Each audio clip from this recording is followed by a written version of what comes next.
Hi everyone, I'm Zach Hodges. I'm the worship director at Reliance Church in Temecula, California.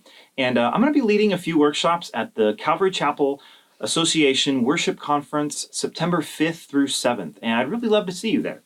Last year I talked about leading a healthy worship ministry, and this year I'll be doing a workshop about being a healthy worship leaders ourselves. I'll definitely be speaking to myself as much as all of you, and I'm just praying that the Lord uses it to help us to stay healthy as leaders. And then I've also been a keyboard nerd for a good 20 years, and my day job is actually in the photography space. And so I'll be doing a workshop about keyboard and synth programming for worship, as well as photography for ministry.